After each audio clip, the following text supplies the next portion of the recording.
روزہ کا مقصد قرآن کریم نے بڑا واضح طور پر بیان کر دیا، لعلکم تتقون، تاکہ تمہیں پرہیزگاری ملے، تم پرہیزگار بن جاؤ۔ ایک دشمن شیطان ہے، اس کو جکڑ دیا گیا، اور دوسرا دشمن نفس ہے۔ نفس کو روزے کی بھوک پیاس کی وجہ سے کمزور کر دیا گیا۔ اب ایک جکڑا ہوا ہے اور ایک کمزور ہے، اب پرہیزگار بننا آسان ہے۔ آنکھوں کو گناہ سے بچانا، کانوں کو گناہ سے بچانا، زبان کو گناہ سے بچانا، ہاتھوں کو، جسم کو گناہ سے بچانا اب قدر آسان ہے۔ لیکن اگر ہم رمضان کریم کی راتیں پھٹوں پر بیٹھ کر گزاریں گے تو پھر تقوی حاصل نہیں ہوگا۔ من قام رمضان ایمانا و احتسابا فغفر له ما تقدم من ذنبه، حضور فرماتے ہیں کہ جس نے رمضان کریم کی راتوں میں ایمان اور احتساب کے ساتھ قیام کیا، اللہ سارے گناہ معاف فرما دے گا۔ تو رمضان کی راتیں بھائی قیام کرنے کے لیے ہیں، ٹورنامنٹ کھیلنے کے لیے نہیں ہیں، ٹیلی ویژن پر گیمز دیکھنے کے لیے نہیں ہیں، انعامات کی تقسیم دیکھنے کے لیے نہیں ہیں۔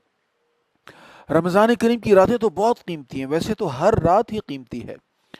حضور صلی اللہ تعالیٰ علیہ وآلہ وسلم فرماتے ہیں جب رات کا تیسرا پہر آتا ہے، یعنی مغرب سے لے کر فجر تک رات کو اگر آپ 3 حصوں میں تقسیم کر لیں تو تیسرا حصہ تیسرا پہر ہو گیا۔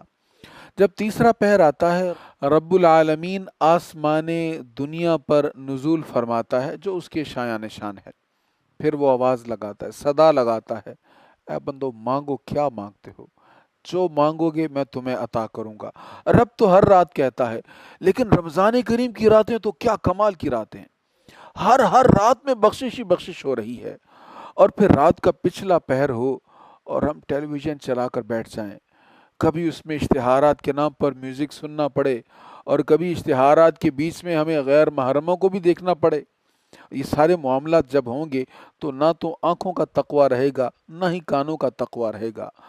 تو بھائی میں نے عرض یہ کرنا تھا کہ یہ لمحات جو ہے نا، سحری کے لمحات، زرخیز لمحات، یہ رب سے تعلق جوڑنے کے لمحات ہیں۔ آپ قرآن کریم پڑھیں گے، رب سے تعلق جڑے گا۔ آپ نوافل پڑھیں گے، رب سے تعلق جڑے گا۔ آپ نعت رسول مقبول پڑھیں گے، سرکار کریم علیہ السلام سے تعلق جڑے گا۔ لیکن جب آپ اپنا تعلق ٹی وی سے جوڑیں گے نا، تو ٹیلی ویژن کی مرضی آپ کو کیا دکھاتا ہے کیا نہیں دکھاتا، اب پھر آپ کا انحصار اس پر ہو جائے گا۔ لہٰذا اس پر انحصار نہ کیجئے، اللہ کے کلام پر انحصار کیجئے، لو لگائیے، کوشش کیجئے کہ رونا آ جائے۔ قرآن کریم پڑھیں اور کوشش کریں کہ رونا آ جائے۔ رونا نہ آئے تو رونے جیسی شکل ہی بنا لیں۔ اللہ کو یہ بھی بڑی محبوب ہے۔ اللہ تعالیٰ ہمیں اس کی توفیق نصیب فرمائے۔